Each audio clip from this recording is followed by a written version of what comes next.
Hello folks, welcome back to another Improv Kitchen. Today we're going to be doing a really quick little snack here. A Scotch egg. The first thing you're going to want to do is pickle an egg for 2 weeks.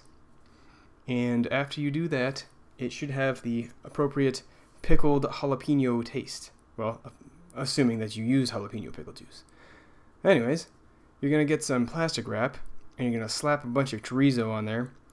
Now, you can use whatever pork you want to use, but make sure it's made out of 100% pure swine.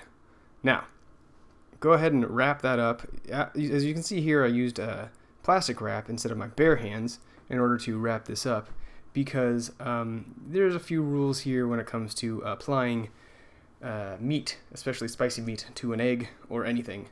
And that is, watch out for the southern touches afterwards, because bad times.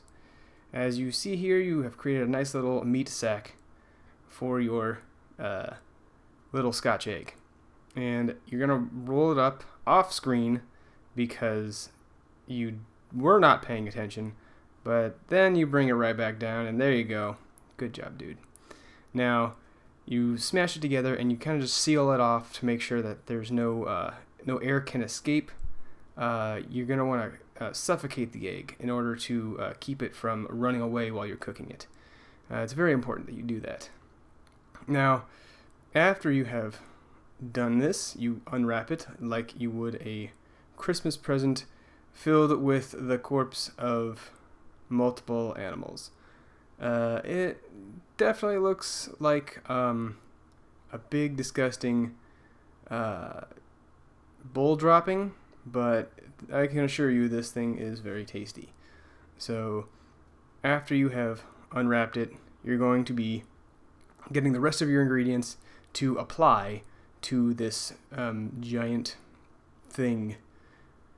First thing you're going to do is, again, get your pancake batter, your keto pancake batter if you are the keto kind of person like me. It looks like it's falling apart right here, but I can assure you that did not happen at all in any way, shape, or form. Yeah. Anyways, so you apply your dust, your pancake dust, to it and smash it as much as possible to make sure that it is sturdy as hell until it is a tiny, dry little football. And after you smash it again and again, you're going to be running it through your egg wash to basically make it sticky. This is going to help adhere everything to everything else. You're just going to roll it around in that little egg that you've used up, and it doesn't take very long. You just roll it around kind of like one of them little logs, or I guess like an alligator would do to its prey. Yeah, give it the old death twirl. I think that's what it's called. Death something. I don't know. But then you roll it along the good old crispy bits. Here, this is more pork panko. Again, I'm using pork on egg this time. So not quite as much pork as the last one, or the one before that.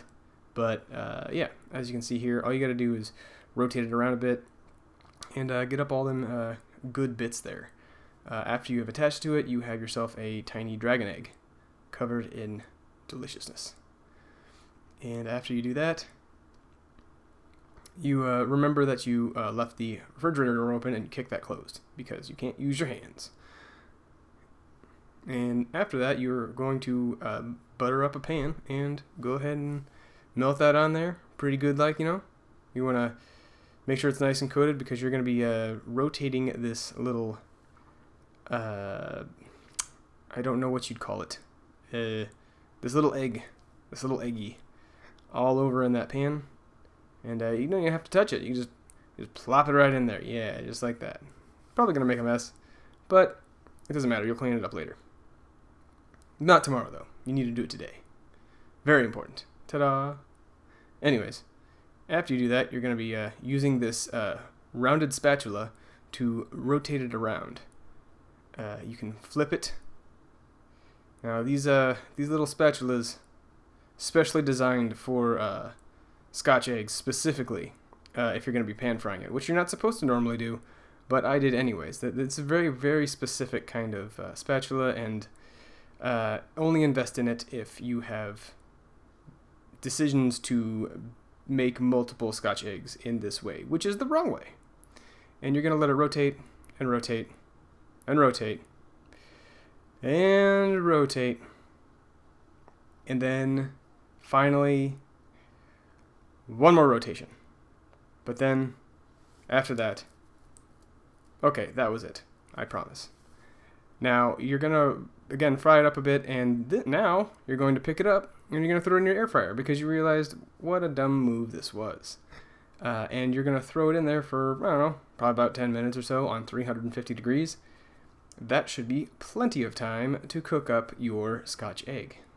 And if you have not done it before, oh, I'm sorry, it was 360 degrees. I lied to your face. You're going to use the rest of your ingredients to make yourself breakfast.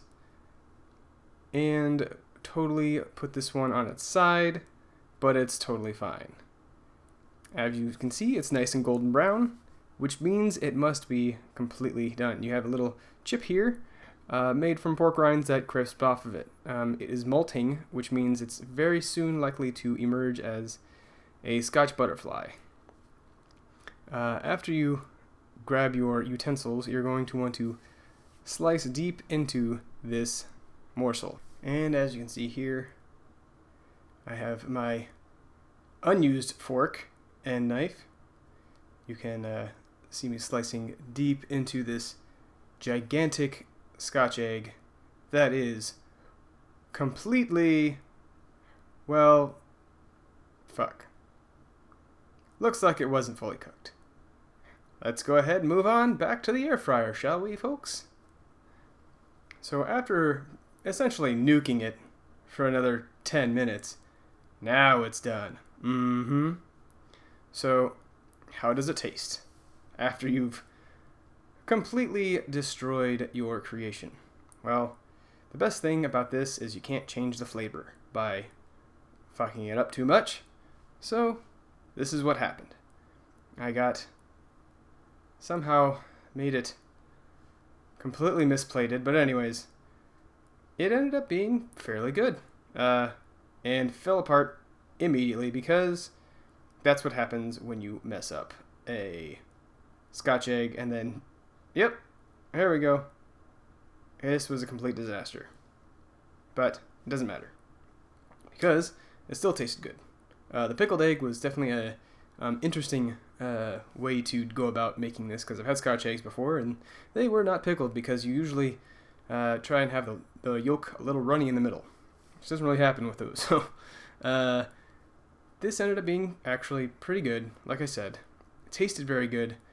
It just wasn't cooked fully at the beginning. So if there's one thing I could tell you to do, it's before you start making a video, maybe practice once or twice. Hell, maybe even look at a recipe before you do this. But that's pretty much all I've got on that. So, would I suggest doing this? Yeah. Just practice and don't screw it up, like me, I guess.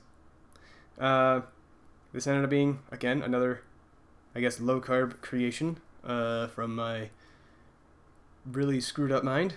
And we're going to be seeing more of these in the future. So, tastes pretty good.